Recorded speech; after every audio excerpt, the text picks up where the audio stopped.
What's up, ladies and gents, and welcome to another episode of Dual Senses, a PlayStation podcast where we give you our 2 cents on all things PlayStation. I am your host, Alex Wolf, joined here with the one, the only, the late one, Stephen Morrow. I'm not that late.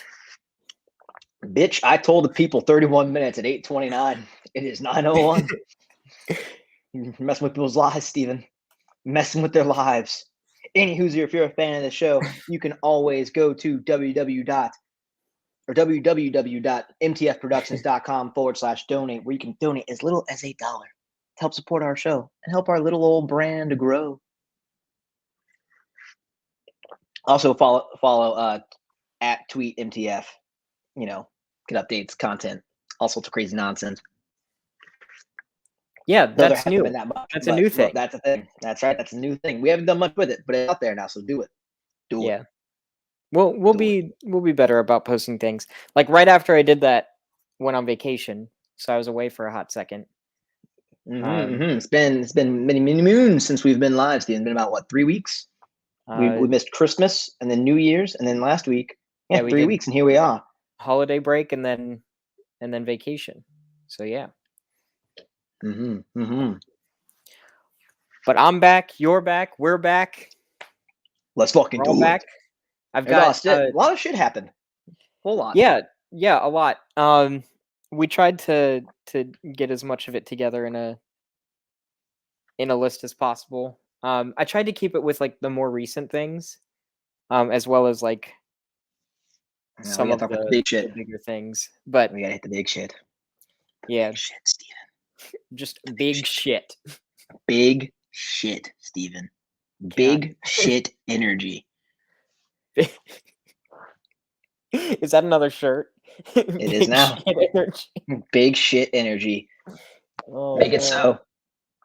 Make it so, Steven. I'll tell you what, young boy. Last time, I was quite sad because I was outside. I was out beside myself because I didn't have no drinky poo. And guess what, Steven? I got myself a fucking drinky poo. Oh no. I don't know if that's a good thing or a bad thing now. Oh, it's a great thing. I just don't know anymore. It's a great thing, Steven. It's fucking awesome. It's fucking awesome. Look at me. I haven't had my haircut in 60 days at least. At least, Steven. I haven't had a full night's worth of sleep. I'm ready to go fucking insane. You're always insane. Let's go. Let's do it. I got to get my ears out. Let's do the fucking thing. Let's do the fucking thing. I'm gonna put on the tweeter that we're out now. We're going. We're rolling. I made a tweet as well. That's why I was 1 minute late, because I was making posts on Twitter and. So you were 1 minute. You were 1 minute late to your own show to tell people the show was live, even though you weren't there. Yep. That's how I roll. That's some real ho shit, Steven. Some real ho shit.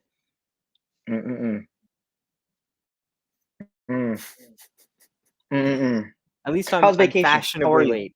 How are you? How was vacation? I missed it already. Yeah. I went to Disney World. Disney World? Yeah, Disney World. Not Disneyland. Disney World. I don't understand what happened. Did you develop like a speech impediment? Yep. Oh, you were there? What happens when you go to Disney World. I could see it. I mean, fucking Donald Duck, Goofy. I mean, hell, on some occasions, they can't fucking speak. Oh my God. So. Have you seen the new Goofy? The new Goofy? Yeah, well, they have like new official Mickey Mouse cartoons, and first of all, they're batshit crazy, and they're actually hilarious. But Goofy looks like a homeless man on meth. To be fair, Goofy, in a sense, has always looked like a homeless man on meth. But yeah, like but now he's got like a grayish color to him, and his shoes have holes in them, and like it's just he's a mess. He is an absolute mess. Well, I might have a picture of him inside of a kangaroo. I don't want to see that. No, yeah, you do. No, I don't. You know what, Steven? You know what? I'll tell you what. I spent days, Steven, looking into this unhinged Elmo non. Why is that a thing? I don't like that. This was at Disney World. I don't like that. It makes me uncomfortable. That was at Disney World. Doesn't he look like? It makes me uncomfortable, Steven. He's got Turn it like off. yellow Turn it eyes off. and gray skin. He looks like he's been hanging out with Tally from South Park too long. Get it away from me. Mm. I love Mm-mm-mm. it. But no, I got to see all the new lands, like the Star Wars land and the Toy Story land. Oh yeah, how's that? How's that? Very impressive. Everything is so large. Mm. Like everything. The Star Wars world was massive. Oh, I I bet. was very impressed with that. I don't give a Big single galaxy, shit but about far, far Star away. Wars. Like I don't give a shit about Star Wars, but it was amazing. Wrong. And there's lots of vegan options there too. Wasn't expecting that. They're I very mean, conscientious. Is that them the right space word? folk, they don't have, pigs or cows. Yeah. I A had lot some more alien fruit. so it's gotta be, not from this world. Yeah. Alien fruit, you say? Yeah, alien fruit. It's a lot like Earth fruit, but it's seasoned with a sauce. That sounds terrible There's when you like a describe it like sauce, that. and then they season it. But it was good. It was good. Okay. All right. Yeah, I'll take your word for it. good stuff. Steven, there's been a lot. A lot, as I said earlier. A Yes, lot, as I said before that. and A a lot, lot, as as you I said said just before now. then, just now. Yeah, Do you it's remember when you crazy. said a lot? It was fucking wild. What a time to be alive. But a lot's happened, Steven, and we have to talk Yes. about it. Lots of Are we crazy just shit. skipping to that? Are we not talking about what we played? Fuck that. Let's hop right into it. I mean, all Jesus. right. Let's fucking go, Steven. I'm unhinged. All right. I'm Okay. like Elmo. Unhinged. Okay, Elmo is Rocco. insane. Rocco's not alive. That's all you bitches need to know. Did you see? I sent you a lot of videos. Did you watch them? I watched those and then many more, Steven. Like there were. They get so, and I that was diving in to some of some those are Elmo. I like was like, wow. 10 years, 20 years old. Like this has been a saga. Yeah, and it's crazy that people have not noticed that Elmo is just a deranged thing. Yeah. Like, even looking at him, he looks like he's fucking wild. Well, like Like so he looks like he lives on Sesame Street. I mean, like on the street, not in an all of apartment, the but like on it. all of He's the homeless. Sesame Street Muppets have a specific quirk and that like defines their personality. And Elmo is supposed to be like a 3-year-old and his quirk is love. And that's it. However, there is an exception and he makes that exception for Rocco. He fucking hates Rocco. Because he's a fucking rock. Like he makes it. You can't argue the man's logic or the puppet's logic. Yeah, Anyway, he's a we're off task, monster. Steven. We got shit to go over. Let's hit it. All right. I'm sorry. Rocco's Jesus important. fucking Christ. All right, we're just going down the list. Fucking Did you go, add boy. anything new to the list? No, I'm just gonna interject where I find appropriate, which could be at any moment, Steven. You'll never know. You'll All never right. Well, see it coming. this time I did a thing. I separated it into categories. I'm just I gonna mean, I looked start at with that like. piece, but I was like, that was way too much. Let's go. All Let's right, do it. all right. Hit So, me with it. just starting with like overall PlayStation news. So we recently, I think it was an episode or two ago, we talked about PlayStation halting production on the PS4. That's no longer a thing. So PlayStation, in response to PS5 shortages, they're reversing their discontinuation of PS4 production. And according to this report, roughly 1 million new PS4 systems are said to be available throughout 2022. So that's kind of like as an alternative for those who aren't able to get a PS5. So that's kind of interesting, I guess. Yeah, it's neat, and for a lot of reasons here. One, not knowing, but knowing what we faced in 2020 with chip shortages, shipping delays, manufacturing problems, so much galore there. I'm surprised it took them all of 2021 to get to a point to say, "Hey, we got to reverse that decision." Like it took them a year. You think at some point in 2021, knowing like those shortages and those issues are still there, that it took them this long to pull the trigger on this. PS5s, while being a top selling console and breaking records left and right, it's still very much hard to get by the everyday common man. Where so a lot of people are falling back on, okay, well, I'll buy like a used or a PlayStation 4 if I can find one. And it's interesting to say, like, more than likely you couldn't get a PS4, not because of shortages, but because they just stopped fucking making them. So and I find it's just kind of crazy to me that I feel like the PS3 had more of a manufacturing cycle going into the PS4 after launch than the PS4 did with the PS5, and hell, even with the Xbox. Xbox halted production of Xbox Ones uh, in 2020 altogether, and they just now came out and said it. So it's just crazy to me that when they're getting to a certain point, now the Xbox makes more sense with the backwards compatibility piece. Like, okay, yeah, like fuck it, why do that? With the PS5, while backwards compatible, it's been extremely difficult to come through. So interesting things. I'm curious to see what those numbers look like this year going forward if the PS5 is still hard to get. It might be one of those situations where it might be too little too late to bring out these PS4s if the PS5s end up, all of a sudden more readily available, which we've seen. Hell, GameStop had a pro day today and they had PS5s in store. Oh, damn. Yeah, and that's happening Today? pretty regularly. Today. And that's So happening pretty for regularly. audio So, listeners, as of recording, this is Friday the 14th. mhm. So Just it's throwing crazy that if out you there. keep an eye on it. If you're vigilant enough, even you don't even have to be as vigilant as you were in 2020 or 2021 for a PS5. I guarantee you, if you just fuck around the internet for 5 minutes, you'll find someone has some for a split second at least. Mhm. It's finally happening where I think this will be the year where you'll see more PS5s dropping in stores and being a little not crazy. I'm not going wild with it, but more available than they were in the last 2 years. So again, begs the question: is it too little, too late to manufacture these PS4s? See, I think a big thing for PlayStation is it's just less expensive for them to make the PS4s. And it's also less expensive for consumers. And again, when we look at the upcoming games, there's really not like there are PS5 exclusives in the pipeline for this year, but most of the big heavy hitters are also coming out day and date on PS4. So I think they're not really missing out on anything. They're not missing out on software sales if people can't get their hands on a PS5 because PS4 owners can still can still buy the same games. Mm-hmm. And For the most part. it might even work out in their favor too because uh, 2021 has shown us that their upgrade model is usually just charging a little bit more for people to upgrade. Um, and so they might be like nickel and diming us, but it might end up working in their favor if somebody can't get a PS5 yet. They end up getting the new God of War on PS4, and then later they get a PS5, and then later they get an upgrade. It's almost like that's like 3 sales, 3 transactions as opposed to 1.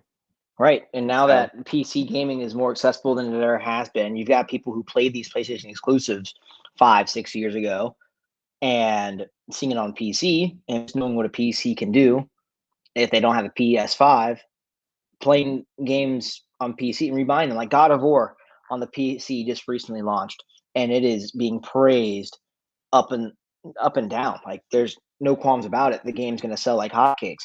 Horizon Zero Dawn did. Days Gone did. It's Death Stranding did. It mhm. is now about. It's more so about, and I think I've said this before in the past. Yeah, consoles are great, but the only thing that's going to drive a console is the software. And the PS5 right now still has very limited AAA big hitters that are only on PS5. Yeah. So the PS4 move could be a game changer. We'll see. We'll see what happens with that, Steven. Moving on.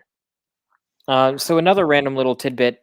It's been long talked about that a new Twisted Metal game is in development, and Mm-hmm. the word on the street was that the same developer who made that Destruction All Stars game that kind of was dead on arrival.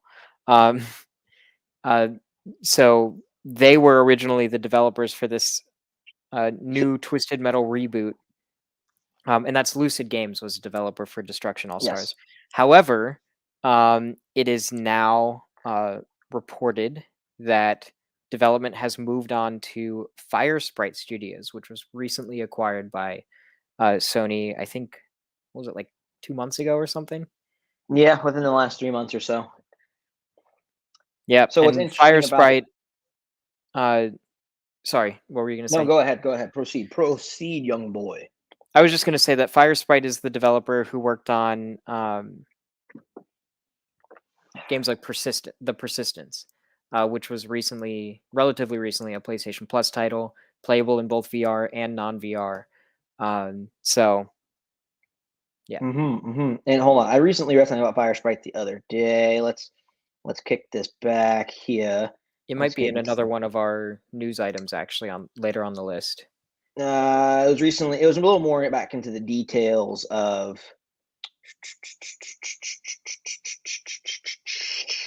Uno momento. I just saw it a minute ago. I'm just a boy trying to be a fig pig. I'm just a often.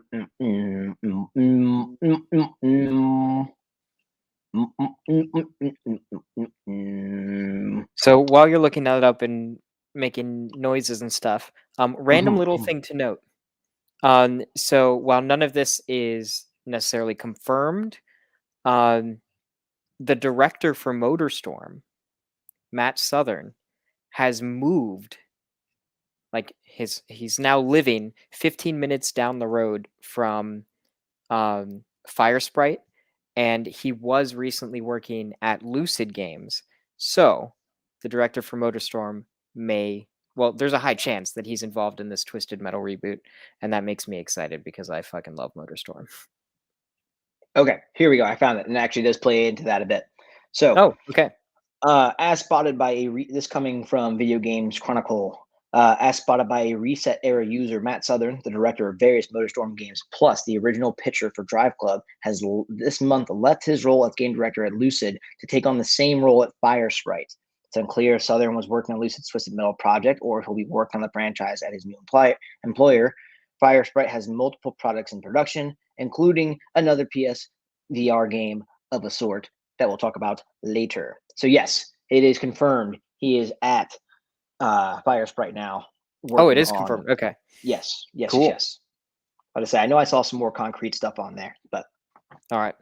But yeah, so this is kind of interesting because I have a pretty good feeling that this is going to tie into the Twisted Metal series that's been reported to be coming from PlayStation as like a comedic, almost like Mad Max style thing. But yeah, I'm very curious how this year is going to pan out for PlayStation in terms of not just the games, but also how games and media are all kind of working in conjunction because we've got um, a new game and a new show for The Last of Us in the pipeline, probably for this year. We have a new game and a show for Twisted Metal in the pipeline. Maybe not this year, but we'll see. Or the series is coming out 2023, so there's reason to believe that the game is going to be coming out alongside it. And then we have the Uncharted movie coming out here in a few weeks, like I think 3 or 4 weeks. And that's being released alongside the Legacy Collection with Uncharted 4 and Lost Legacy on PC and on PlayStation 5. So lots of movies and shows and games, all kinds of things happening.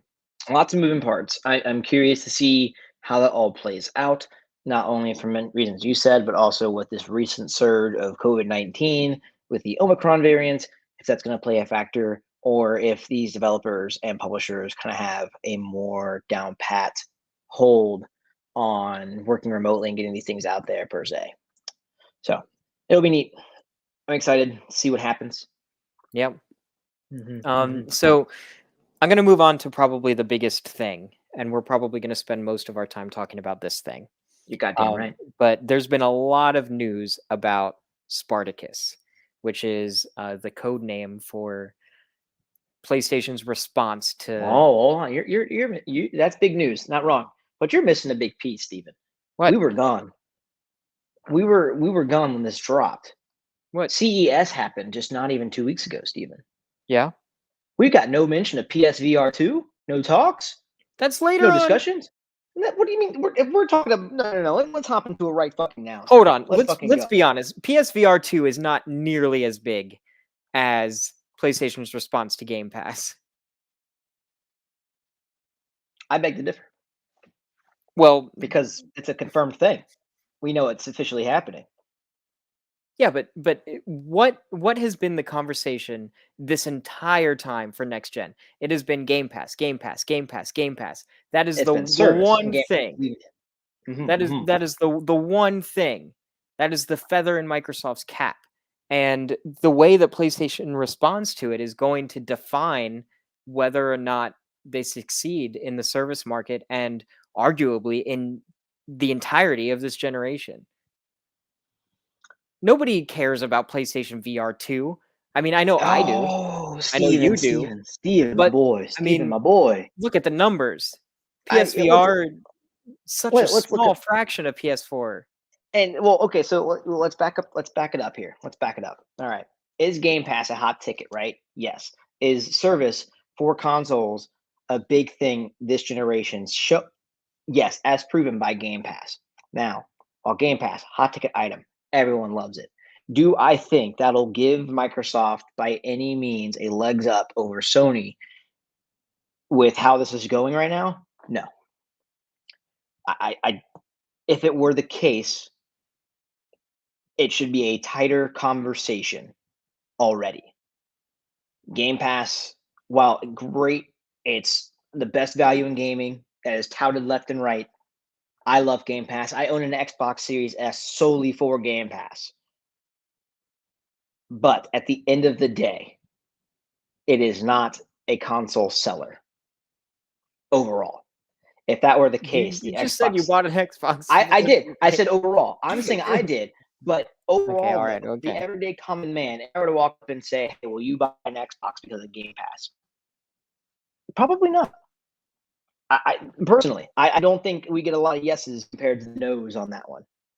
Is it a Yeah, but I conversation to mean, be? but again, look at the very recent history. Mm-hmm. The new Forza Horizon, the Yeah. new Halo, day and Mm-hmm. date, Game Yep. Pass. That's But the that's not new. conversation. That's not new. They've been doing that for 2 years at least now with day and date on exclusive titles. Yeah, and that's what's crazy. And PlayStation, while I don't think that they're going to do the same thing with their first party exclusives day and date on whatever the Spartacus thing is, Mm-hmm. that's been the conversation. And Microsoft is earning a lot of goodwill, and especially coming out of the last generation, where Mm-hmm. they had a lot of bad will because of the way that they were handling services and DRM right out the gate, and with their lack of software that really mattered. They are coming out swinging, and I really think PlayStation needs to get their ducks in a row when it comes to this, the response to that, because I mean it's PR really is what it Mm-hmm. is. It's Yeah. an investment. It's marketing. Microsoft is not making money on this deal at all. I mean, we know this because the way that they talk about it is they never say that they're making money. They just say that it's sustainable, which basically means, oh, okay, they're losing money and they're just this is advertising. I But wouldn't even say that either. They don't even talk but about their it's console working. sales. But it's working. So again, I'm not saying that Game Pass isn't a thing, but I'm also saying that PlayStation can easily go. I think they could go this entire console generation without a response to Game Pass in a proper way and still come out on top. Yeah, I I think they think. can, but I think that if they want to shut down Game Pass, they also have the ability to But with PlayStation's whatever always the been in a place response where is. they're not worried about shutting someone Let- down. Let's If they know hold they're on, better, they hold on. better. Let's get into the nitty gritty of this because it's hard to talk about this without going into the specifics. Um, so there's new Spartacus news. Mm-hmm. And as I mentioned before, this is the code name for PlayStation's response to Game Pass. This has been heavily uh, reported on from reliable sources across the industry. Um, we have two new little tidbits of information. The first one, and probably the biggest one, is there has been a new patent filed, Mm-hmm. uh, Mm-hmm. owned like by Mark Cerny, uh, that suggests that PS3 backwards compatibility is going to be fixed with a software solution natively on the PS5, or in general. And so this is probably related to Spartacus. There's reason to believe, considering backwards compatibility and going into older games. Library is a big part of Game Pass. Mhm. The new Spartacus thing is related to PlayStation Plus and PlayStation Now. We recently talked about this on, I think, our most recent episode about like the whole 3-tier system. So the actual wording of the patent is a little weird. I don't fully understand it, but it basically says the patent is for backwards compatibility through the use of spoof clock and fine grain frequency control. But basically, while I don't know the technicalities of it, what it would allow for is native backwards compatibility without streaming. This is a software solution that basically replicates it emulates the PS3 without needing Yeah, all this complicated shit, because the PS3 was a complicated thing. Um, that's exciting. that is exciting. That's very, very exciting, especially for somebody like me who has a lot of PS3 games in their library that have incompleted trophy lists. And I really want to platinum all of them. See, But I'm excited to go back because I have a lot of PS3 games that I honestly miss going back. Like, I can't go back and play Arkham Origins. I have no way of doing it. It's upsetting. yeah, and it also pisses me off that they didn't add those to any of the collections. But I Yeah. digress. Mhm. They really did that dirty, because I don't think it's the worst out of the Batman Arkham series, honestly. I also agree with you. Still has the best boss fights out of the whole goddamn franchise. But Yep, and a really nice setting. I mean, same setting, but like so the we talking time about frame. Snowy Gotham, Yeah, it's Christmas. Christmas. I like That's Christmas. the only Jesus fucking Christ. Yeah, exactly. Anywho, That's what Christmas is all about. God fucking damn it. Anywho, yes, the idea of Spartacus is awesome. I'm excited to see what it does. I'm all for it. I want to see what it can do. As the PS3 is probably the biggest piece to this puzzle. I feel like if they can nail PS3 emulation, I don't even care if it's native, as long as it works. Whatever they do, as long as it works, Mhm. I'd be excited. Because that's the biggest thing is that the PS3. I mean, you can technically have it with PlayStation Now, but it's rocky at best, depending on where you live and what kind of internet you're paying for. And it's also just not touted. It's PlayStation Now hasn't been handled. There's also a lot of people are getting ramped up because the UK video game retail store, it's Yeah, this just is the recently next sent bit of out, news, actually. yeah, sent out a thing asking for those stores to start pulling the PS Now specific gift cards from membership. PlayStation's kind of just downplay it, like, hey, we're trying to simplify it. Our gift card solutions. It doesn't make any sense to have that when the PlayStation gift cards you already own work on PS Now if you purchase a subscription. It's just confusing to have that much. Well, so we're going to keep it at that with the regular gift card and the PlayStation Now or PlayStation Plus subscription. Sorry, but the tidbit that's missing from a lot of this that no one really recognized: U.S. retailers did this 3 weeks ago, according to Bloomberg. So this is not necessarily new. It's interesting. I think it's the only time it's really getting a lot of press, probably because it's right after the holidays, so it's got some time to breathe. Yeah, a Um, lot of people took breaks during the holidays, anyways. right, but Um, this but I mean, is still, it's neat. that's even It's neat. more evidence to suggest that they're doing something that has to do with revamping PlayStation Now. They're pulling all the subscription things. They have Mhm. this patent. This has been literally the number one talked about thing within the industry for the past year. Honestly, other than the next gen or current gen consoles themselves, it's Yep. been Game Pass and what is PlayStation going to do? It like that is the thing. I can't listen to a gaming podcast without hearing Game Pass at least 17 times. And the big thing that PlayStation has that Microsoft doesn't is, and this might be controversial, but I honestly don't think it is. I think it's pretty objective, is a fucking amazing library. Oh yeah, And they a if lot of they that get this library is trapped on PS3. it's not even necessarily that is. I mean, there's a lot trapped in the PS3 for sure. But when the PS3 was probably the biggest hiccup in the history of backwards compatibility for PlayStation. It launched with it, and it was expensive. It made the console starting off for a 60 gig console back then, $500 fucking dollars or $600. Sorry, Yeah, it and was 600 at first. $400 for a 20 gig model without backwards compatibility. And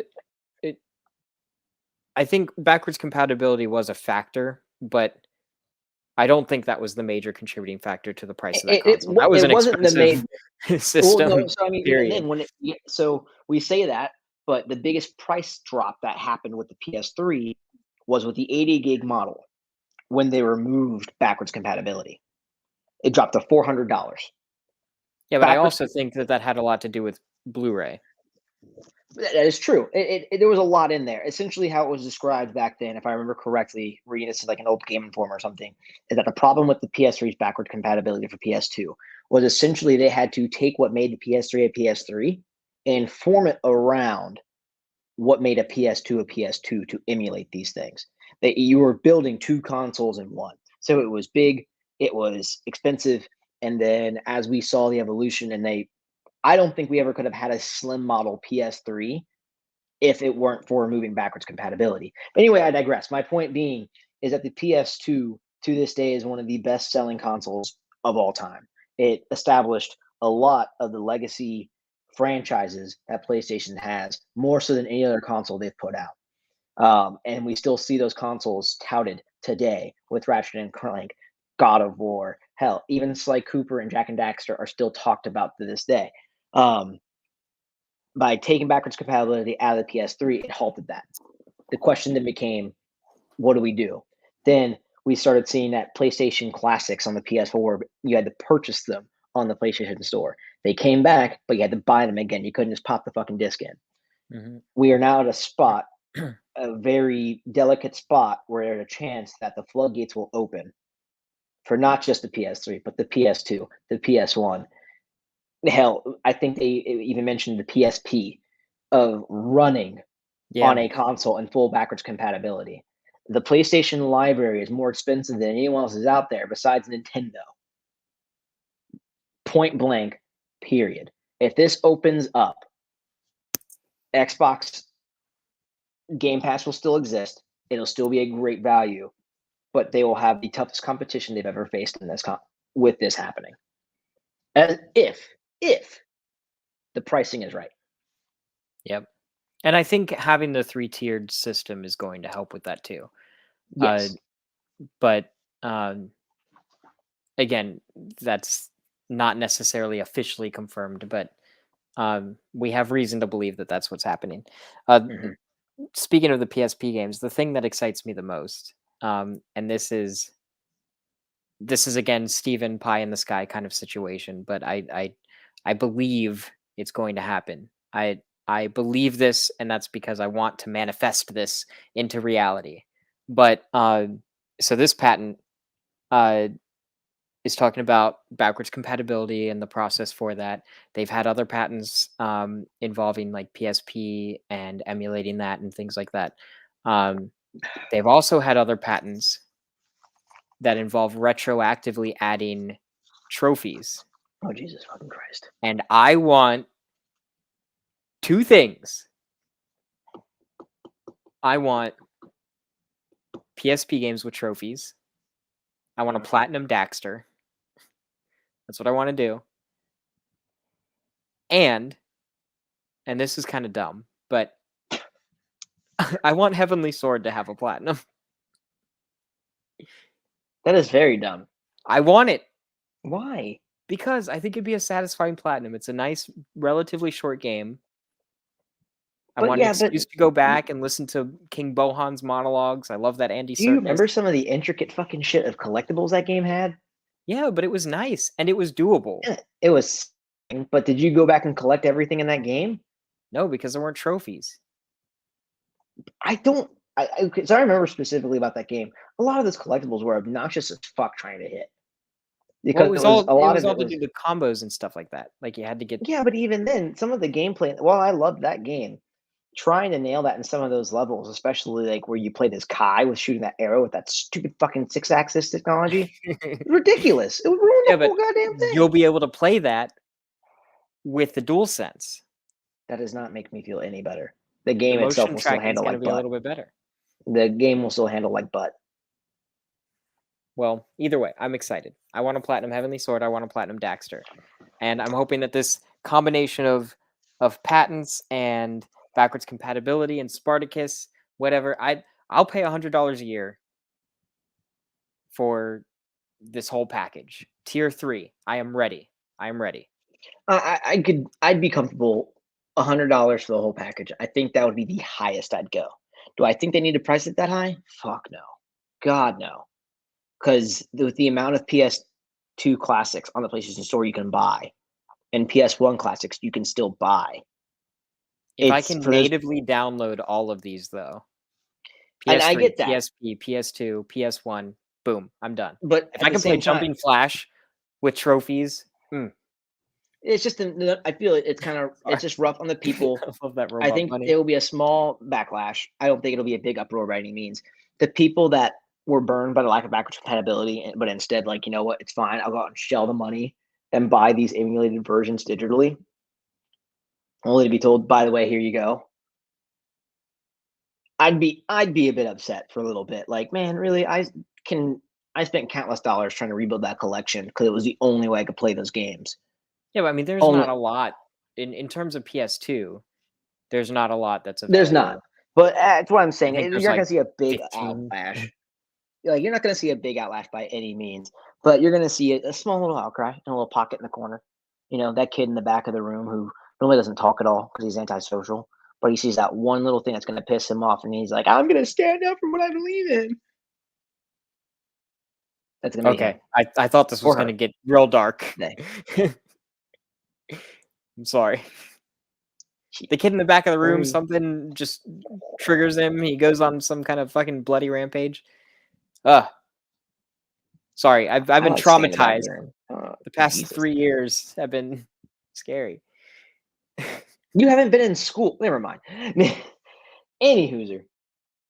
Steven, we gotta talk this PSVR2 stuff, man.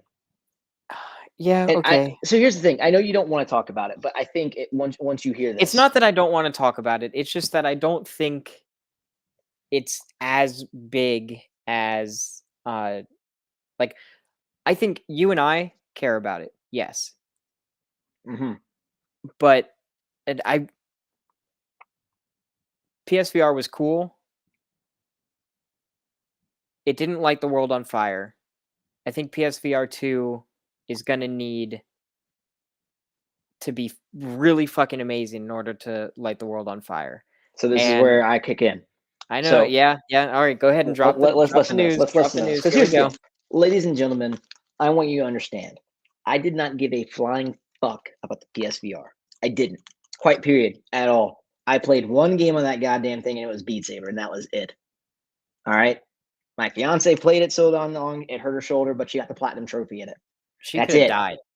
I played that in Trover Saves the Universe, and I got the platinum, and I was fucking done. Okay, so coming from me as a person who does not give two shits about when Sony decides to delve into a new space like fucking 3D or handhelds or VR, the PSVR2 has a lot, and I mean a lot of potential. So let's think about it this way. One, the PSVR made VR accessible to console gaming space. Hands down, bar none. Oculus really took it up, or Facebook or Meta, whatever the fuck you want to call them, really took and evolved it with making it you no longer need a console or a PC to do it, and you still get great tracking, great games, and an expansive library. You just need to have a Facebook account. But even then, they revoked that, and that's no longer a thing. Thank God. Vive is there in their own little corner for the high-end PC gamer who wants a high-end specific gaming rig for VR gaming. Now, per IGN, they have a breakdown of a comparison chart of the four VR headsets: the PSVR2, PSVR, Oculus, and the Vive or whatever HTC has now comparable. And the specs are interesting because when I first saw the PSVR2 was announced, I'm like, all right, cool. But reading this is where I'm like, holy shit, PlayStation stepping it up. They're in. And I think the fact that they saw such an impressive number with the PSVR. Now, did it light the world on fire, just like Steven said? No, it didn't. But it did sell more than anyone else was thinking. With 3 million units, what was that, 2, 3 years ago? Impressive. Now, I'll just break this down. When it comes to the pixel per eye, so what the resolution of what you're getting, the little lenses in the headset, the PSVR2 beats out the PSVR, obviously. It beats out the Oculus Quest 2 and the Valve Index at 2000 by 2040, with the Valve Index coming in second with the 1440 resolution.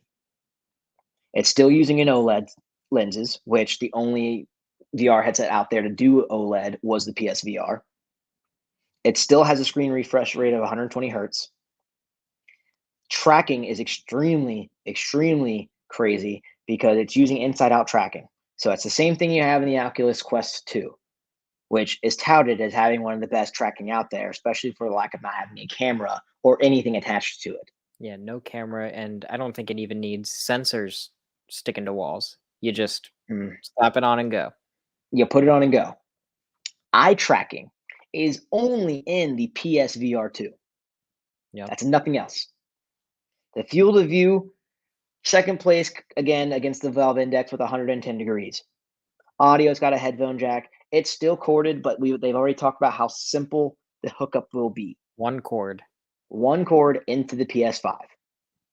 The Again, eye tracking, honestly, I feel like the biggest thing, and this might sound stupid, but I think the biggest thing is the eye tracking, because it's going to help with processing power because they'll only render at a high res where you're looking. So you, as the player, you won't fucking notice any of it. Like you won't notice that it's low res because you'll only be able to see in one direction. Like there have been experiments where, this is sort of related. They'll have in this experiment they would have people with these headsets, and it would track their eye movement and it would show them just flat images, and they would only have the image be in color where their eyes were looking. Everything else would be black and white. So it would only show the image in color where they're looking, and people perceived the entire image as being in color, even though it was not ever, not once. And that's the power of eye tracking, basically. So if you imagine that same kind of process, but instead of rendering color, you're rendering pixels. So things will still be there, obviously, but it'll be lower res, in the same way that when you're playing a game like the draw distance, the further out you go, the lower poly a model is. That saves on so much processing power, and that will allow for higher fidelity games, faster games, and more graphically impressive games because it's rendering only what's most important. So that is a big deal, and I think that's going to be the thing that's going to push virtual reality even further into the realm of, oh my god, this is impressive. But the thing that I think is giving me pause when it comes to PSVR2 is we had the same thing with PSVR when it first came out.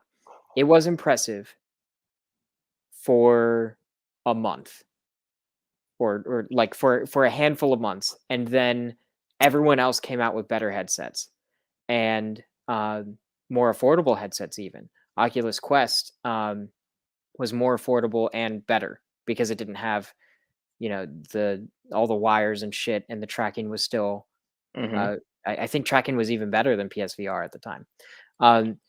So PSVR had the worst tracking historically until PSVR2 launches, unless someone comes out with something comparable. Yeah, but we don't have the next generation of headsets announced, as far as I know, from the other headset manufacturers. And I think that I've thought about that, and I was curious because so if we think about it this way, I think with what Oculus is doing, so while the PSVR was the first to launch, yes, was it the first to be talked about? No, Oculus solely focused on VR. No, VR has been talked about since. When the headsets launched, though, when we're talking about the mainstream of it all, Oculus was first to go and talk. PSVR was there, and it Yeah. was a conversation piece, but For like years PlayStation though. for years, yeah, it was a Project Morpheus of all things. But even then, at the same time, that Oculus was right there neck and neck with the same conversation. But at the same time, PlayStation already had a reputation of getting very gimmicky. Anytime a new gimmick was coming out in any kind of medium, they were there for it. Motion controllers, PS Move. 3D, they literally sold a fucking 3D monitor solely for the PlayStation with Simul View. Cameras on the PS2 with the iToy, and then handhelds. And each time there's support out the gate, it's not and it's either stellar and it falls off immediately, or it is there and poorly supported from the get go. But I think with VR, I think they're taking a different approach. One, because they're the only console in the space, they have no other competition outside of PC gaming. But even then, PC gaming is kind of in its own little niche world where it very much blends with everything. If it was competition, they wouldn't put their games on it. The PlayStation has recognized that's no longer something you can do. If you want to be sustainable, you got to put it on PC. The games are literally built on a PC, so not to have them on there is just asinine. The what is it I'm thinking of? When it comes to the next generation of hardware for these things, I think Oculus or Meta now is very much about what in the direction they're going, especially with the Quest being kind of their flagship right now and being their highest selling. You've got people in homes buying 4 headsets at a time, so everyone has one. Are they hardcore gamers? No. They're playing games like Vader Immortal. They're playing Beat Saber. They're playing things that are easy to drop in and out that they can have a fun party with. And it's a cool little showpiece to have at the house. It's that I think is going to gear towards more of the casual gamer space. Sure, it'll cater to the hardcore gamer still. You're still going to have those hardcore games come out on it. But Oculus is there for VR for everyone. Period. That I think that's the direction they're going. So do I think we'll see a whole lot of advancement in the hardware?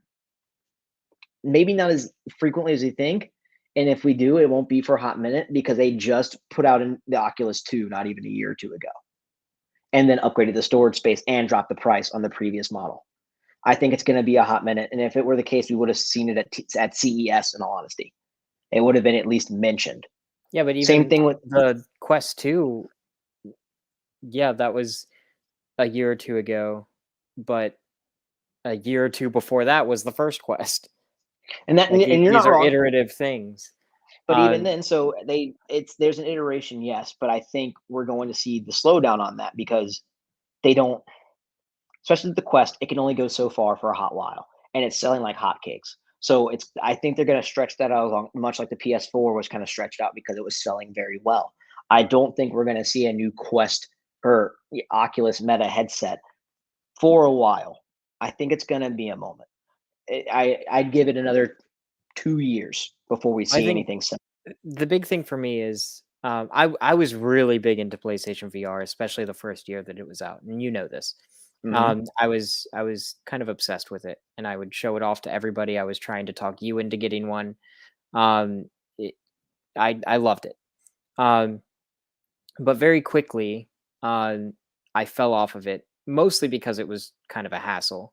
It was a whole thing that you had to set up, and it was complicated. But also just from like the fatigue of it, like VR is exhausting. Like not just because you're like moving around and shit, but just like it's such like a physical experience. Mm-hmm. Even if you're just sitting there playing a pretty passive game in VR, it just feels more physical than it actually is. And I don't know, like I could be in the minority when it comes to this, but I just much prefer just kind of chilling with a TV and a game with a traditional controller. And And I agree. I think that yes, VR is it's a novelty kind of thing. It's exciting from a technical perspective, but does it have staying power? I still don't know. If you want me to get excited about PSVR2, I need PlayStation Home. I need PlayStation Home and PSVR2. It's been rumored for a long time. There's VR chat on PC. Jesus It's like Christ. really the biggest thing in VR. PlayStation can really knock it out of the park. I'm telling you, if they bring PlayStation Home as a PSVR2 title, hopefully not PSVR exclusive, because then nobody's gonna fucking use it. But Bring back. You're just asking for Home to come back with VR capability. yeah, I want Home to come back with VR Jesus capability. Christ. I think it would be great. It would it would seriously, that's what would make me no life. Absolutely no life. And I don't think VR will always still be it's a novelty. I think you're still going to see a majority of gamers are still fine, much like yourself, much like myself, sitting down on a couch, picking up a controller, and turning on the TV and playing a game. That is always going to be number one, outside of sitting at a desk playing it in front of a monitor. That's going to be there. It's going to be a niche group. That's why. So when you say 3 million units on the PSVR, it's like, oh, only 3 million. No, the conversation is holy shit, 3 million. You're telling me 3 million people actually decided to put a fucking thing on their head and play a video game and says like that's fucking insane. Sorry, it is because it's not something you think would be a big deal. It was Because even also then, that is an impressive number for a VR headset as well. Like yeah, when you that is compare to other headsets, it's a good number. Yeah. that's a good attach rate because you got to think that's also that many people with a PS4 Yeah. doing it. Not Yeah. any user. So there's that. But I think what will really help the PSVR2, and I think a big thing the PSVR lacked in was its tracking. It was god awful. The amount you had to set up your room with lighting and where you had to space things out to make sure it worked properly and you had an accurate field of view and play was too fucking much. And I Yeah. think with the VR2, even if there's other next gen, if HTC or Valve or fucking Meta put out a new headset and it's got more power than the PSVR2, I think that's still a different conversation because the PSVR2 is speaking to people who want to game in VR in a console space, but they now have a headset that works consistently because the power is now there. The capability is now there. The next piece, you get that down, put the games on there. You get the right games, and I think they did this right. PlayStation historically has always had a strong launch lineup when it comes to the random niche things like 3D handhelds, whatever, and then fallen off. We didn't see that with the PSVR. It was kind of tame. But as they saw people were buying and things were coming, it We're still getting new trickled up, trickled PSVR up. exclusives. Exactly. But they're not like the big like AAA franchise things because they recognized we need to see what this does first. Why are we going to dump all this money into this thing that may not sell, and then we have to cancel it and can it because no one's fucking buying it, and we've sold, and now we have to make up and recoup the cost of all the money we put into our developers making games.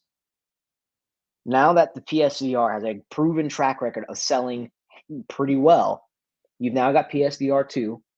There's hype behind it now. There's an actual conversation. There's general excitement among the community that it's happening. It's been confirmed, and it looks pretty damn good.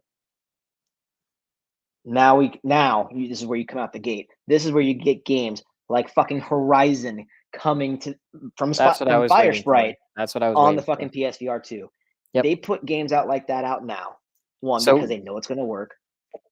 just to quick recap. So yes, Horizon Call of the Mountain was revealed for PSVR 2. There was an extremely short gameplay reveal.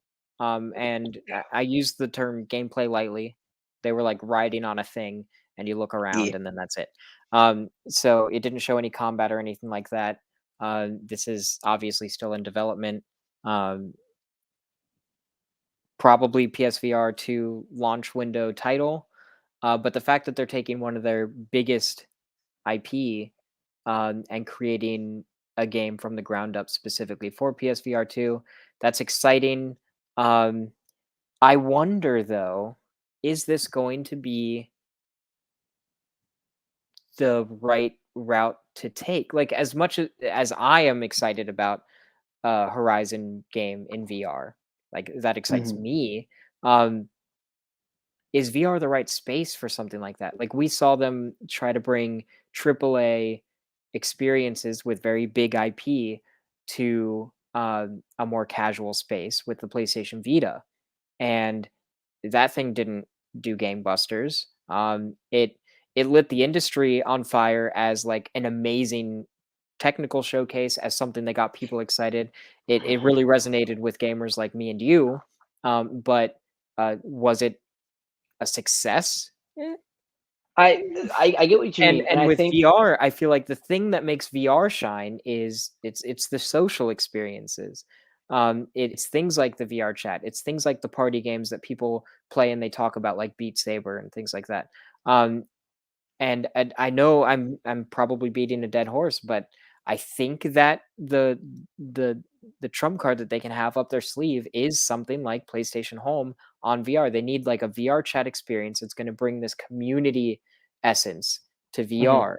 VR. And do I think like a big AAA experience, single player, like Horizon Call of the Mountains or whatever, is it? I don't know. It's a great technical showpiece, but people are going to finish it and then they're going to be like, "That was cool," and then they're never going to touch it again. They're never going to talk about it again. I understand your concern there. You make a very valid point.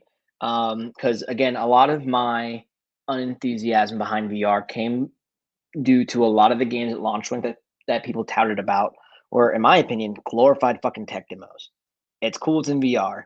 This game does nothing for me after I'm done with it. I have no reason to go back. I'm done, and it was only a few hours. It's not a 12 to 15 hour even single player campaign. I can do it in 2 to 3 hours. I think what kind of, if we're comparing VR to PlayStation handheld space, is you're right. They put the wrong games in those handheld spaces. But I also think it came down to what sometimes it's best not to listen to your fan base, in my opinion. Let's look at the You games. sound like David Cage. It's seriously, I mean, He said a similar thing. Consumers don't know what they want. they don't, because you gotta think about it. How many fucking people asked for games like Uncharted, like Killzone, like Heavenly Sword, like Horizon, like God of War in a handheld space? And how many of those games actually did very, very well, enough to justify the money that goes into putting them on a handheld? And then compare those to the same games that Nintendo does and puts them in their handhelds. Where, yeah, oh, Nintendo's got this childlike look. They've got this thing. They're not those big, gritty games. Yeah, because those games on a handheld space usually look like absolute asshole, and they don't do well. Those AAA games that people love so much that want to see in a handheld space only do so well because they're on a console at home with a home studio like environment. Well, hold Those on. games do. I think that PlayStation. I think the issue with the Vita was more so with, like, I mean, if you look at the AAA games like Uncharted Golden Abyss or Wipeout Mhm. 2048, those were, I think, both available at launch, and those Yes. were, I think, the big AAA things. Um, Mhm. Most people that had a Vita played at least one of those. So I don't necessarily think that it didn't resonate with the people who bought the system. I think the system itself was a little too ahead of its time. It was before and after its time in a So I'm sense. not saying that those Like, games. It's not that it didn't resonate, I but let's think think that about this. Go ahead. uh, I think that the Vita would have done better if it launched a year later at $100 less. I think price point, and I still think the right kind of games.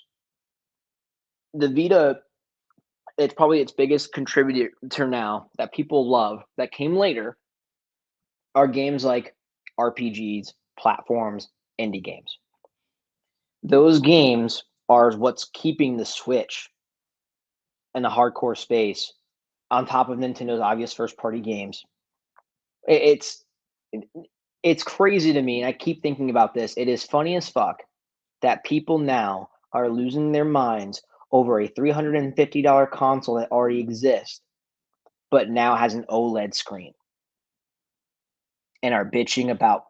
But these same people bitched about the price of a handheld that came out almost a decade ago for lesser price with an OLED fucking screen. I think the difference is, and this is definitely controversial, and I have no problem saying it. I think it's because Nintendo fans are stupid. I don't even think it's that, because you got to think.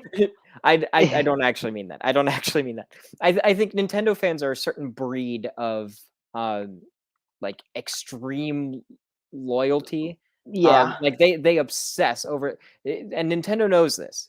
They release Oh yeah. new hardware every year, and it's literally the same hardware just with a different paint job, and people drop the money for it. And that's like that's Nintendo's thing. Nintendo is about uh hardware sales. That's like their big thing. But I think that PlayStation is more so about the software, with really impressive tech behind it to bolster that software. But Nintendo's been selling the same shit with different colors uh, since they've started. Really. So even then, I have a hard time. Like, while I agree that Nintendo has a very, very loyal fan base, almost like to a fault sometimes. Even then, though, when you hear these games are like, oh man, PlayStation put it on the Vita, PlayStation put it on the Vita. There's always a comment, and it always makes sense. The comment is buy a Switch every fucking time, and you can't argue it 90% of the time because they're right. Because they're fucking right. Well, yeah, but It's the Switch came out after Sony stopped really supporting the Vita. and I get that, but the thing That is, was that I was think later. So it's true. yeah, when the Switch came out, the Switch was the better option. But if they came out, uh, I I I think the Vita was just like a lot of PlayStation's weird experiments. Um, it was before its time, before the industry was ready, before the market was ready, and I think VR almost fell into that. And the fact Hmm. that it didn't, I think, had everything to do with the fact that it was the least expensive, and it happened to be attached to the best-selling console ever. I So, think I get. I think it was just like a perfect storm. But I mean, if you take PSVR, the first PSVR, and attach it to literally any other system with the same exact library, I don't think it would do nearly as well, just because the install base was there and people wanted VR, but they wanted cheap VR, and PSVR was cheap VR. PSVR2 has the potential to be the same thing, but if Mhm. we want it to have lasting power, I think it really needs to lean into that social aspect. Um, that's that's why I'm a little bit concerned when the thing right out the gate. And I know they know their audience. They know that they're speaking to PlayStation gamers when they go to these freaking expos and they talk about things. They know that the industry is not going to necessarily get excited about a casual experience or whatever. But when out the gate, so far the only game really that we have to go off of for PSVR2 is a Horizon game. Um, I need more information before I can assess the longevity of such a thing. Because I while no doubt this is going to be impressive, and while no doubt I am excited that they're using their big IP to support this system, or this headset, um, I I don't know if it's going to do any better than the first PSVR unless they tap into what's making things like the Quest um, such a big deal now. I think it comes down to, and I'll repeat this till I'm dead. I mean, I it comes down to accessibility and having the right games. PlayStation has dominated console space for the last generation and going on. It looks like for this generation as well, with the trend they got, and it's been down to the biggest thing. There's accessibility. Granted, the PS5 is a bit of a weird space, but everything else is right now too. It's the games. You get the right games in the right space, you'll do fine. I think the Vita failed because it had the right games for a hot minute and then it stopped. I think the Vita, yes, ahead of its time. I think they didn't identify the right kind of games to put on that console for what it was. I think there was too much overlap of like, oh man, we got this on console, we got to put it on handheld. With this on console, we got to put it, like, no. Even Nintendo took years to get to a point where they put a true traditional Pokemon game on a home console. I think the VR, and I think the original VR did well with this, is that they continually had the right games for it. They didn't focus too much on getting this AAA license from PlayStation on there too much, because they knew it was you gotta ask that question, does it make sense? Does it make sense to put a God of War game on VR? Does it make sense to put Killzone on VR? Does it make sense to have Horizon on VR, and so on and so forth? It's got to make sense. If it doesn't, don't do it. Find the right games that do. So the social aspect that you're saying, does that make sense in VR? Yeah, hell yeah, it makes sense in VR. But at that same question, you are questioning right now if Horizon Zero Dawn makes sense to put on, or a Horizon game in that world. Does it make sense to put in VR? That is a question that PlayStation and anyone really putting out a game on a console or hardware, whatever you want to say, needs to do. Because if you put the wrong games on it, you're gonna fail. We've seen it time and time again. If you put it on the wrong shit, it's gonna fail. Every fucking time. The question of, I mean, hell, let's think of it this way. Kingdom Hearts Chain of Memories on the Game Boy Advance. Who the fuck wanted a Game Boy Advance Kingdom Hearts game? And it sucked ass to where they had to re-release it as a PS2 game, and it made some sense. Yeah, but I think Some that's sense. I think that's kind of a weird comparison though, because correct me if I'm wrong, that still sold pretty well. On the Game Boy? Yeah, but it was received It kind was of ass, but but it still sold well. But that's the thing. So that's where but it was understood, because then we never saw a Kingdom Hearts game come out on a console like that until Birth by Sleep. yeah, Because it made fucking sense. yeah. Well, I don't know. I think the biggest factor for um, PSVR2, you're right, accessibility and having the right games. Um, we need more information before I can assess whether or not there's right games. We've got one to go off of, uh, I feel but like there's one more. But it was like a third party indie game. I can't remember what it was. well, I mean, as Hmm. in terms of like a PlayStation Yeah, first yeah, yeah, yeah. like first party. But in terms of accessibility, I think price is the biggest uh, factor for that. Uh, so I don't know. We'll see. Um, we do have a lot of other things on the list. I'm fine with going for an hour and 30. I can just plow through this next category if you want. Hit him. All right. So the next category is just new games. So there have been a lot of new games announced or that have been given dates. We've already touched on one of them. That's Horizon Call of the Mountain revealed for PSVR2.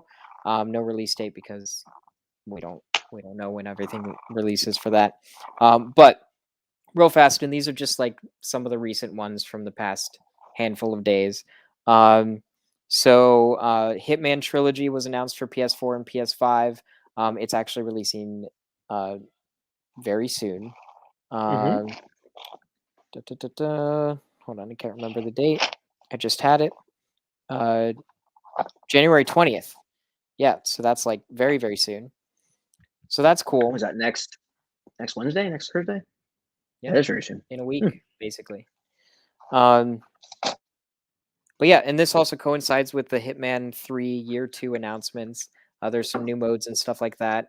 And then that's going to be part of the trilogy, obviously, because it's the 3 Hitman seasons or Mm-hmm. Hitman. Games. Thank you. So that's kind of cool.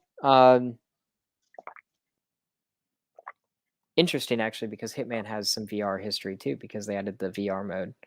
So maybe And then we'll the VR, see. the VR mode's hitting PC for the first time, I believe, as well in this launch. Yeah, so maybe with PSVR 2, we'll see Hitman in some respect. But anyway, so and also a game called Leap was announced for PS5 and PS4 as well as PC. Jesus Christ, what is going on? My whole Google Doc just like shifted, and I don't understand any of it. You don't have the power, Steven. I don't. Mm-mm-mm. Mm. God damn it. Anyways, Leap, I believe, is a multiplayer shooter type deal. And then Shattered Tale of the Forgotten King announced for PS5 and PS4. That one's coming in Q1 2022. This one was kind of weird. Shadow Man Remastered is releasing, or actually is out, I think, now. When I first read that, I thought it said Spider-Man Remastered. I'm like, what kind of bullshit? Who? Yeah, well, I was honestly hoping that it was the PS1 Spider-Man, because that was actually pretty good. You know, the Spider-Man. cel-shaded one. Which? Hold on. You talking about Ultimate Spider-Man on the PS2? No, it was a PS1 game. I mean, I don't think any of them were cell shaded until Ultimate Spider-Man. You're talking about the one where like the floor and like the ground, if you below a building, was like all yellow and shit. I think so. Okay, yeah, that wasn't cell shaded, but that was a fun game. I did enjoy it. Yeah, that'd be kind of cool remastered. But no, Shadow Man instead is what we're given. This apparently is some like weird cult classic game that released on uh, the original PlayStation in 1999. It's like some weird voodoo horror action game, like third person action, where this man has like some voodoo mask stuck in his chest, and there's like creepy shit happening. I've What the never fuck? heard of this game, but I was watching this trailer and I'm like, this looks weird. It looks like a Nintendo 64 game. Um, Yeah, same but generation. yeah. But anyways, so that's like out now. It's got 33 trophies and a platinum, which is the most important news out of that. So if you like weird cult classic games with voodoo and shit, highly recommend. Uh, so RPG Golf Legends is coming out on PS4 and PS5 January 20th. This is, I think it's a sequel, but you don't need to have played the first one in order to play this one. It actually looks really charming. It's like a golfing game, but there's combat and you can beat up monsters with your golf club. So that looks fun. I feel like these golf games are Also, getting out of hand. yeah, I feel like golf is making its way into every genre. Like with Golf Story, Everybody's Golf, Mario Golf, What the golf, RPG Golf, golf whole with lot of golf, friends. Yeah. whole lot of golf. There's that one post-apocalyptic game where you play as rich people visiting Earth to play golf on the ruins of old cities. I can't remember what that's called, but that's a thing. That's not Y2K, is it? I don't know why I thought of that, but No, it's a different thing. hmm. Hmm. Um, Anywho, so Far Changing Tides is coming out on PS4 and PS5 on March 1st. I think this is a sequel to Far Lone Sails, which was a game where you like build a ship and have to do like traversal puzzle type things. Has a really interesting art style. It's almost like watercolor esque. But this is the sequel. They're adding some new things. Lots of like physics based stuff with that. Yeah, I think that's about it for recent announcements for new games that were at least they stood out to me as interesting little things. But yeah, and then there's only two more bits. I think we have time for this. Only two more bits of news. This is like larger industry stuff. So this is the category for industry stuff. So firstly, I'm gonna do this one because I think this one should go first. So Platinum Games has a new CEO and president. So the Platinum Games boss, Platinum Games, the famed developer responsible for lots of actiony titles like Bayonetta, Nier Automata. They helped with the action in that. Beautiful Joe, Yeah, Okami. all kinds of stuff. I feel like they're kind of a hit or miss developer, but a lot of people really like them. So didn't they do Vanquish as well back in the day? Yeah, they released that combo bundle of Bayonetta 1 and Vanquish for their 10-year anniversary. That's right. Okay. Yeah, so they did. I mean, so the neat thing about this is the guy that took over is the one that headed up a lot of things from Platinum. So I believe what I read, we're talking Near, we're talking Bayonetta, and I believe Beautiful Joe and Okami were a lot to his credit. Now, the former CEO that stepped down only stepped down to help with the accelerated production of other products they have. So I'm just to put the names to this, so the former boss stepping down is Kenichi Sato, and the new person kind of taking their place is Atsushi Inaba, if I'm pronouncing that correctly. Yeah, congratulations at Sushi on on the promotion, I guess. But yeah, I didn't know that if they're the one who is responsible for a lot of the more recent like bigger collaborations and things, and that's pretty exciting. I like the idea of them being in charge of all the things, so that's cool. But yeah, so I thought that was kind of a big deal, though. Platinum has done a lot of collaborative work on other games, so they're kind of involved in a lot of different projects within the industry. So changes that take place there are going to affect a lot of other things too. Yeah, I mean, again, list of things they've been involved in: Okami, Beautiful Joe, Bayonetta, Vanquish, Nier, Metal Gear Rising, Wonderful 101. There's a lot there and a lot to unpack. I don't know what kind of effects we'll see, since it's not like anyone left. It's almost as if they traded spaces, you know? Yeah. So it'll be interesting to see what kind of stuff we get out of this. Maybe we might see the rebirth of some old franchises we missed, or if we get just a lot more new IP out of them, as opposed to them just creating sequels for games they've already put out. What if they released VR to Full Joe? Hush. Beautiful Joe in VR. Go to bed, Steven. Last but not least, at least the last bit of news that I have for us today. So, the release date, or at least release window, for Grand Theft Auto 6 may have been accidentally revealed or hinted at with Take-Two releasing some financial data. So let's get into this, because I think this is kind of interesting. So recently, Take-Two, which is the parent company of Rockstar Games, acquired Zynga. Is that how you say it? Zynga? The mobile developer of Farmville fame, if I'm remembering correctly. Huge deal. Almost like $13 billion. That's a big deal. Anyways, so they recently did that, and in the process, they had to release financial reports. In their financial reports, Take-Two has forecasted an annual growth rate of 14% during 2024. And that is a number so high that it's safe to assume that it would be driven by one of their biggest titles. And what is their biggest title? Grand Theft Auto. Bully 2. That would actually be pretty fucking amazing. And there have been rumors about a Bully 2 as well. There's just a lot of rumors. There's a lot of rumors, and I love rumors. I love a good conspiracy.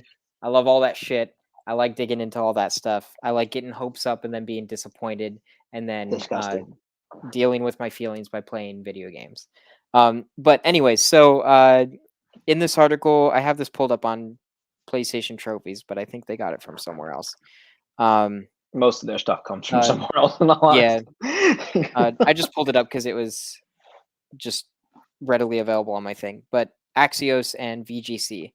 But anyway, so there was an analyst, Doug Kreutz, I don't know how to pronounce it. So he's an analyst at Cohen Incorporated. He crunched the numbers and worked out that Take-Two appears to be anticipating around $9 billion in gaming-related transactions, which he believes points to a likely Grand Theft Auto 6 launch in 2024. So I could see it 2 years from now. A new GTA. I mean, so what? GTA 5 launched in 2013 on the PS3 360, and has lasted. That makes me now sick. Going into 2 console generations.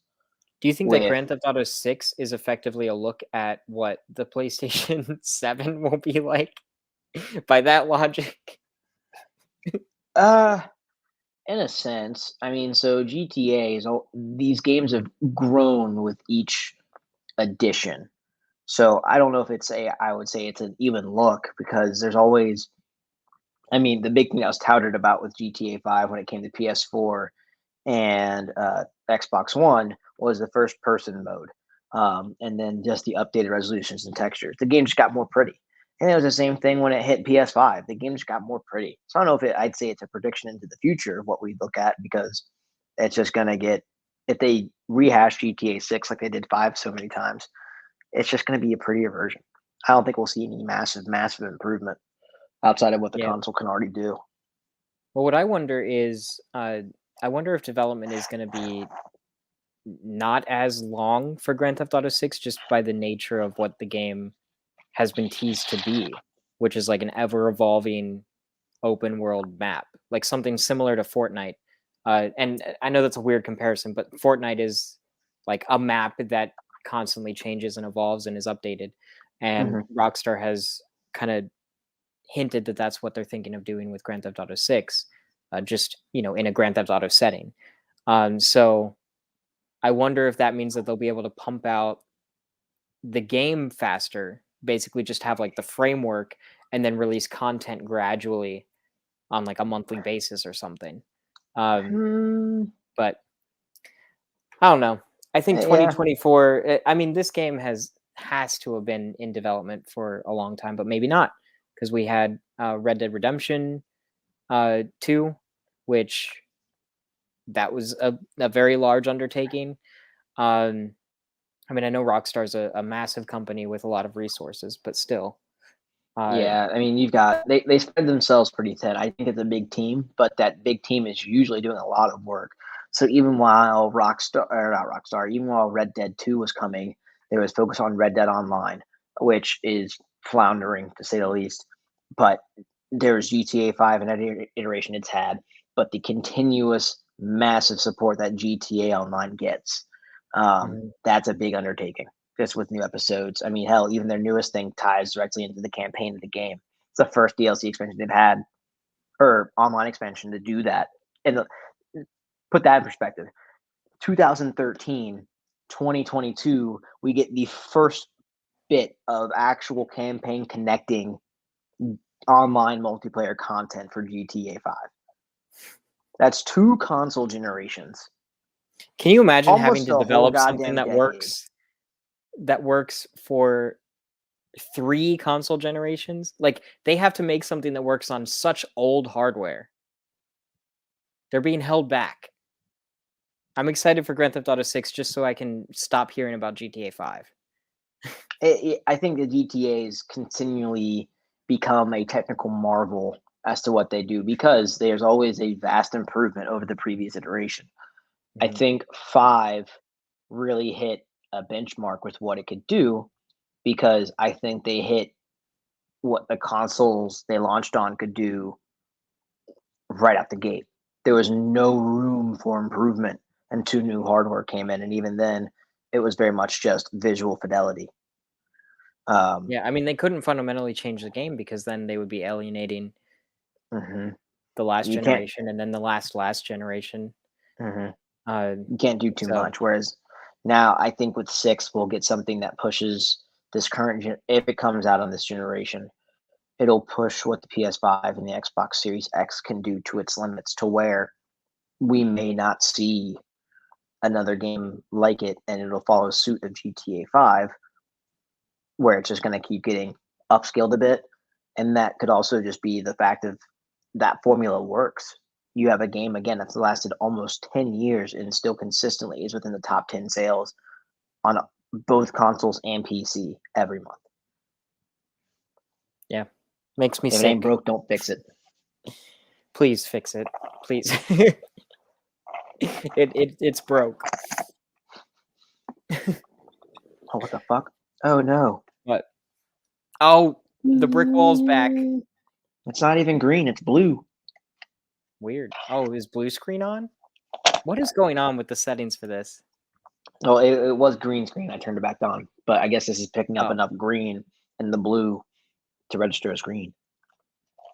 beautiful. Beautiful.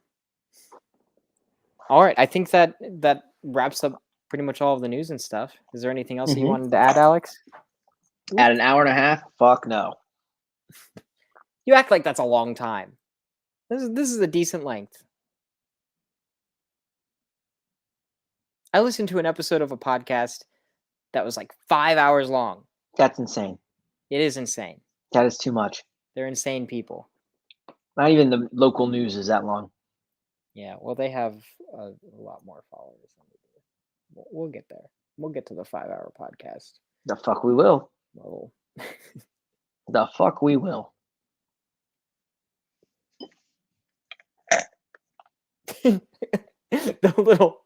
the brick wall like slid as you slurped. That was weird. Get your concrete in, ladies and gents. Part of your daily vitamins. Yum yum yum. Drink brick. What? Drink brick. Drink brick. Mm-hmm. Drink That brick. sounds like another t-shirt idea. Drink brick. Shirts. Suck a brick. I like it. I like it a lot, actually. I kind of like That's it a new too. thing. Suck a brick. Mm-hmm. Anyway, ladies and gentlemen, this has been another episode of Dual Senses PlayStation Podcast. Thank you for tuning in and listening and watching. Again, the audio version will be up in the next few days. It'll also be up on YouTube. What, immediately, right? How it works? YouTube tomorrow, audio feed Monday. Monday. All right. Yes. Again, Yeah. make sure to like. You can watch it comment, immediately share. though on Twitch. So if you Yeah. ever want to tune in live, or if you want to watch the video immediately after we go live, it's on twitch.tv/morethanfriends, and then it gets uploaded to YouTube the next day. Just because usually it takes some time to process. Like it happens immediately, but we'll just say tomorrow because there's no telling. Yes. And then Monday, just so that I can edit the audio and put it together. Yes. Sunday. But remember, like, comment, share, subscribe. If you want to support the show and help us grow, be sure to go to www.mtfproductions.com/donate. But until then, we'll see you next week. Wait, hold on. Wait, will we see them What? next week? We got no shit coming up, right? There's no breaks. We're here. We're here Correct. next Friday at 9 p.m. Yeah. Eastern. We're back from holiday break. Yeah. 9 p.m. Eastern on Friday, ladies and gents. Be there. I'm trying to press the buttons. Hold on. Fucker, Steven. Jesus fucking Christ. All right. See you later, love.